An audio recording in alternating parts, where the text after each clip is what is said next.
Hi hello welcome back to our channel. ఈరోజు బ్రహ్మముడి సీరియల్లో ఏం జరిగిందో తెలుసుకుందాం. సీరియల్ తర్వాయి భాగంలోకి వెళ్ళినట్టయితే దుగ్గిరాల ఫ్యామిలీ ఇక అందరూ కలిసి రాజ్కి కర్మకాండాలు జరిపిస్తూ ఉంటారు. రాజుని తలుచుకొని కుమిలి కుమిలి ఏడుస్తూ బాధపడుతూ ఉంటారు. అప్పుడు రాహుల్, ఏంటి మమ్, నీకు కొంచెం కూడా బాధ లేదా రాజ్ చనిపోయినందుకు అని అడుగుతాడు. మనసును రాయి చేసుకున్నాను రా, వాడు చనిపోతేనే కదా నువ్వు ఈ ఆస్తికి వారసుడు అయ్యేది అని అంటుంది.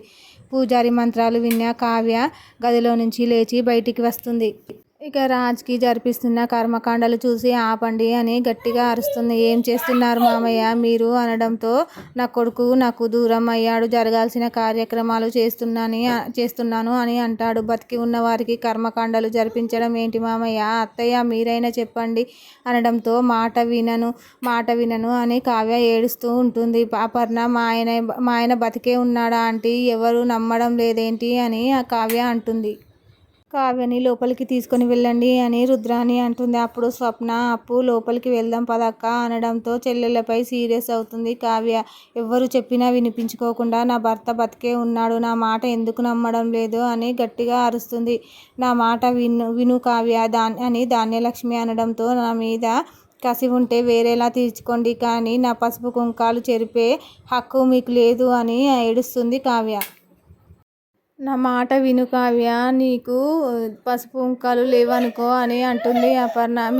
మీరే నా మాట వినండి అత్తయ్య అని అంటుంది కావ్య. నా కొడుకుకి తర్పణాలు వదలకపోతే జీవితాంతం ఆ ఆత్మ మమ్మల్ని వదిలి వెళ్ళదు, వెంటాడుతూనే ఉంటుంది. మమ్మల్ని అర్థం చేసుకో కావ్య ప్లీజ్ అంటుంది అపర్ణ. మీరు చెప్పినట్టుగా ఆయనే దూరం అయి ఉంటే కదా నా పరిస్థితి ఇంతే అని నా జీవితం సరిపెట్టుకోవడానికి అంటుంది కావ్య. ఆయన బదులు మీ అందరికీ అండగా నేను ఉండేదాన్ని, కానీ ఆయన బతికే ఉన్నారు, నా మాట వినండి అత్తయ్య అంటుంది కావ్య.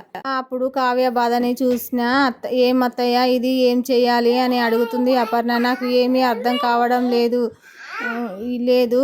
కానీ ఇంత నమ్మకంగా చెప్తుంటే మనమే మోసపోయామా, మనమే తప్పుగా ఆలోచిస్తున్నామా అని అనిపిస్తుంది అత్తయ్య అని అంటుంది అపర్ణ. అప్పుడు సుభాష్, ఒకవేళ నువ్వు చెప్పినట్టుగా రాజు నిన్ను చూసి ఉంటే నిన్ను పట్టించుకోకుండా ఎలా వెళ్ళిపోతాడు అని అడుగుతాడు.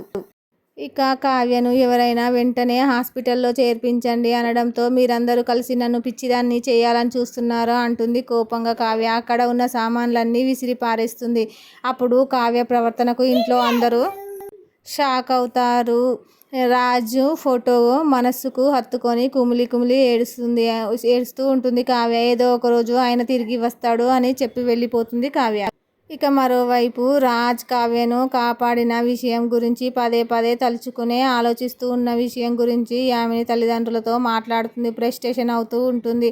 నువ్వు గట్టిగా అరిచి ఆవేశం తెచ్చుకోకు అని చెప్పినా వినిపించుకోకుండా ఎందుకు ఏదో ఒకటి చేయాలనుకుంటూ ఉంటావు యామిని అని అంటారు.